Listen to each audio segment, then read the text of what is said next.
আসসালামু আলাইকুম।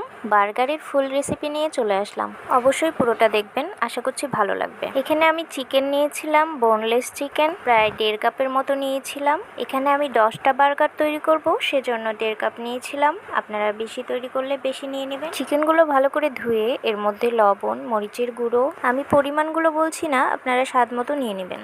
দিয়েছিলাম জিরা ধনিয়ার গুঁড়ো, গরম মশলার গুঁড়ো, সয়া সস দিয়েছিলাম, আদা রসুন বাটা দিয়েছিলাম আর টমেটো কেচাপ দিয়েছিলাম। তারপরে মাংসটিকে সুন্দর করে মেখে মেরিনেট করে রেখে দিব। মাংস মেরিনেট করে রেখে দিলে টেস্টটা বৃদ্ধি পায়, সেজন্য আপনারা মেরিনেট করে রেখে দিতে পারেন, চাইলে নাও পারেন। তবে আমি সাজেস্ট করব যে আপনারা যেন মেরিনেট করে রেখে দেন। এরপর চুলায় চলে যাই। চুলায় কিছুটা তেল দিয়ে মাংসগুলো দিয়ে দিব। আমি কোনো পানি ব্যবহার করব না, মাংস থেকে যে পানিটা বের হবে সেই পানিতেই মাংস সিদ্ধ হয়ে যাবে। ভালো করে নেড়ে চেড়ে ঢাকনা দিয়ে ঢেকে রেখে দেবো।